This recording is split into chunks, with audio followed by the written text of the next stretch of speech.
Salam, selamat pagi Bapak Ibu, Saudara-saudari yang dikasihi dalam Tuhan Yesus Kristus. Dimanapun Anda berada, kiranya damai sejahtera dan kasih Tuhan menyertai setiap langkah kita hari ini. Puji Tuhan atas anugerahnya yang masih memberikan kita nafas kehidupan dan kesempatan baru di pagi yang indah ini. Apapun keadaan yang kita hadapi, kita percaya Tuhan selalu setia menyertai dan menguatkan kita. Mari sejenak kita menenangkan hati dan pikiran, mengambil waktu untuk mendekat kepada Tuhan dan membuka diri untuk mendengarkan suaranya melalui firman yang akan kita renungkan bersama. Namun sebelum itu, mari kita berdoa. Bapa yang penuh kasih, kami datang ke hadirat-Mu di pagi hari ini dengan hati yang penuh syukur. Terima kasih atas nafas kehidupan yang Engkau berikan, atas kesempatan baru untuk menjalani hari ini dalam penyertaan-Mu. Tuhan, saat kami akan merenungkan firman-Mu, bukalah hati dan pikiran kami. Lembutkanlah hati kami agar kami peka terhadap suara-Mu. Ajarlah kami untuk tidak hanya menjadi pendengar firman-Mu, tetapi juga pelaku firman-Mu. Tolong kami ya Tuhan, agar hidup kami menjadi teladan dalam kebaikan, seperti yang Engkau kehendaki. Mampukan kami untuk hidup dalam kejujuran, kesungguhan, dan integritas sehingga melalui hidup kami, nama-Mu dipermuliakan. Kami serahkan waktu renungan ini ke dalam tangan-Mu. Biarlah Roh Kudus menuntun dan meneguhkan setiap kami. Di dalam nama Tuhan Yesus Kristus, kami berdoa dan mengucap syukur. Amin. Bapak, Ibu, dan saudara-saudari yang dikasihi Tuhan Yesus Kristus, ayat firman Tuhan yang menjadi penghantar renungan kita saat ini terdapat dalam kitab Titus pasal 2 ayatnya yang ke-7 sampai dengan yang ke-8. Tertulis demikian: Dan jadikanlah dirimu sendiri suatu teladan dalam berbuat baik.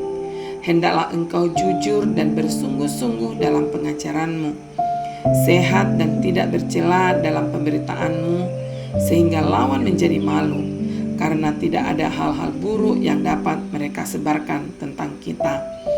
Demikian firman Tuhan. Bapak, Ibu, dan saudara-saudara yang dikasihi dalam Tuhan Yesus Kristus, surat Titus ditulis oleh Rasul Paulus kepada Titus, seorang pemimpin jemaat di Kreta. Pada waktu itu, jemaat menghadapi banyak tantangan, ajaran sesat, perilaku hidup yang tidak mencerminkan iman, dan kurangnya keteladanan dari sebagian orang percaya. Karena itu, Paulus menekankan pentingnya hidup yang benar, bukan hanya dalam perkataan, tetapi juga dalam tindakan sehari-hari. Secara khusus dalam pasal 2, Paulus memberikan pedoman hidup bagi berbagai kelompok dalam jemaat, tua, muda, pria, wanita, bahkan pemimpin rohani. Titus sebagai pemimpin diminta untuk tidak hanya mengajar, tetapi juga menjadi contoh nyata bagi jemaatnya.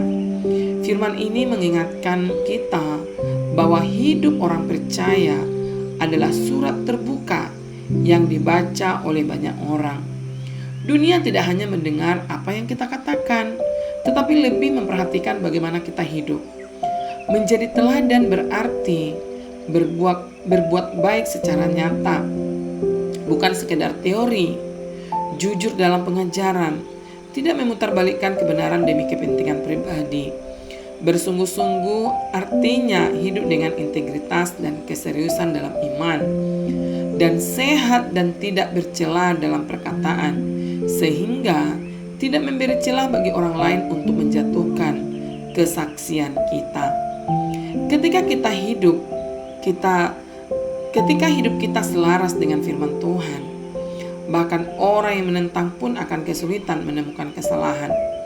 Hidup yang benar menjadi kesaksian yang kuat tanpa perlu banyak kata.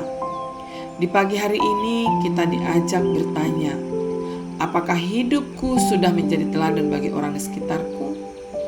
Apakah perkataan dan perbuatanku sudah sejalan? Adakah hal dalam hidupku yang bisa menjadi batu sandungan bagi orang lain? Tuhan tidak hanya memanggil kita untuk percaya, tetapi juga untuk mencerminkan karakternya dalam kehidupan sehari-hari.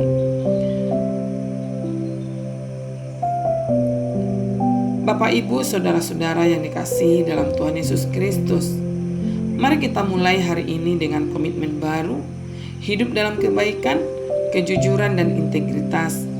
Biarlah melalui hidup kita, nama Tuhan dimuliakan dan menjadi berkat bagi banyak orang. Amin.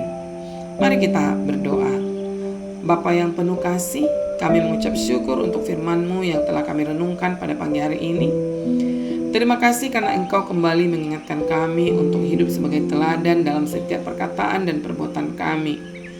Tuhan, mampukan kami untuk melakukan firman-Mu dalam kehidupan sehari-hari. Ajarlah kami untuk hidup dalam kejujuran, kesungguhan, dan integritas. Jauhkan kami dari perkataan dan sikap yang tidak berkenan di hadapan-Mu. Tolong kami agar melalui hidup kami, orang lain dapat melihat kasih dan kebaikan-Mu. Biarlah kesaksian hidup kami menjadi berkat dan memuliakan nama-Mu, sehingga tidak ada celah bagi orang lain untuk menjatuhkan kami. Kami serahkan sepanjang hari ini ke dalam tangan-Mu. Pimpin setiap langkah kami, lindungi kami dalam segala aktivitas, dan pakailah hidup kami menjadi alat kemuliaan-Mu. Di dalam nama Tuhan Yesus Kristus, kami berdoa dan mengucap syukur. Amin. Marilah kita bersama-sama berdoa. Bapa kami. Bapa kami yang di dalam sorga, dikuduskanlah nama-Mu, datanglah kerajaan-Mu, jadilah kehendak-Mu di bumi seperti di sorga. Berikanlah kami hari ini makanan kami yang secukupnya, dan ampunilah kami akan kesalahan kami, seperti kami juga mengampuni orang yang bersalah kepada kami. Dan janganlah membawa kami ke dalam pencobaan, tetapi lepaskanlah kami daripada yang jahat. Karena Engkaulah yang punya kerajaan, kuasa, dan kemuliaan sampai selama-lamanya. Amin. Bapak, Ibu, dan saudara-saudara yang dikasihi dalam Tuhan Yesus Kristus, lakukanlah firman Tuhan yang telah didengar dan terimalah berkat daripada Tuhan. Tuhan memberkati kita dan melindungi kita. Tuhan menyinari kita dengan wajah-Nya dan memberi kita kasih karunia. Tuhan menghadapkan wajah-Nya kepada kita dan Bapak, Ibu, dan saudara-saudara yang dikasihi dalam Tuhan Yesus Kristus, mari kita ingat dan lakukan firman Tuhan hari ini untuk senantiasa mencari Tuhan dan kekuatan-Nya. Amin. Di tengah kesibukan dan berbagai tantangan hidup, jangan mengandalkan kekuatan sendiri. Arahkan hati kita kepada Tuhan dalam setiap langkah, baik saat kita bekerja, mengambil keputusan, maupun menghadapi persoalan. Mari jadikan Tuhan sebagai sumber kekuatan utama kita. Luangkan waktu untuk berdoa, membaca firman, dan tetap hidup dekat dengannya. Karena ketika kita terus mencari Tuhan, kita akan menemukan kekuatan, penghiburan, dan pertolongan yang kita butuhkan. Apapun keadaan kita hari ini, tetaplah berharap kepada Tuhan. Tuhan Yesus memberkati. Sampai jumpa di renungan berikutnya. Selamat pagi. Shalom.